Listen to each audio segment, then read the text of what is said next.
Operation चबूतरा के जरिए 350 नौजवानों को पुलिस ने लिया हिरासत में। रजिस्टर में नाम दर्ज करके इनकी काउंसलिंग की गई।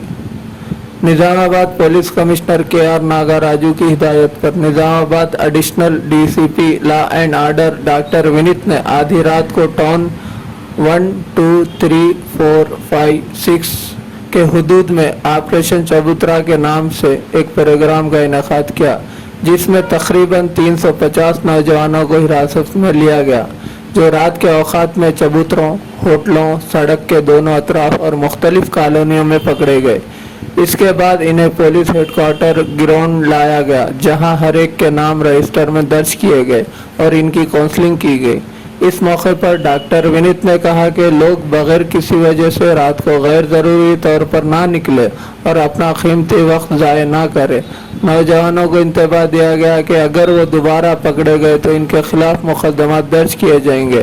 लिहाजा वालिदैन को मशवरा दिया जाता है कि वो अपने बच्चों पर नज़र रखें ताकि वो गुमराह ना हो और इन्हें रातों को जागने से रोकने के लिए मुनासिब इक़दाम करें।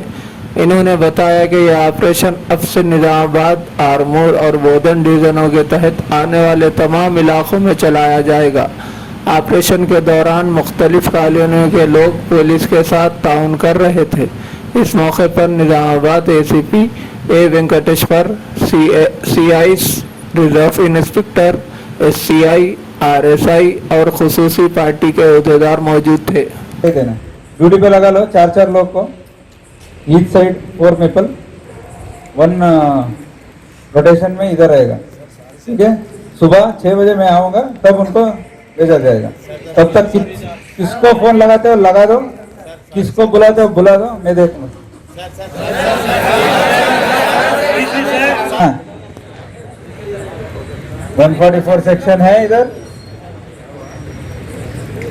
पी के बिना हेलमेट, बिना वजह बाइक में घूमते रहते हैं, इधर उधर फ्रेंड्स के साथ बैठ के गम मार के सिगरेट पी के टाइम पास करते रहते हैं। उन लोगों को ज्यादा है इधर। जो ट्रेन में जाने वाले थे वो भी 2-3 लोग आज आ गए, इधर है 2-3 लोग, उनका ट्रेन 2-3 लोग हॉस्पिटल में जाने का है, वो लोग भी है। आज आपके ऊपर केस करना चाहते थे सब लोग। आपके स्टेशन के एसएचओस ने बोल दिया एक बार वार्निंग दे दो साहब, बाद में करेंगे बोल के, इसलिए आज आपको वार्निंग समझो। कल से जो भी इधर ऐसे 10 बजे के बाद, 10:30 के बाद कोई भी बिना वजह घूम रहे तो उनको लेके आएंगे, उनके ऊपर केसेस डालेंगे, अप्रोप्रिएट जो केसेस है वो डालेंगे। अब उसके बाद क्या हो जाएगा, जो आपका जॉब है जॉब चला जाएगा, जो स्टूडेंट है उनको जॉब नहीं आएगा,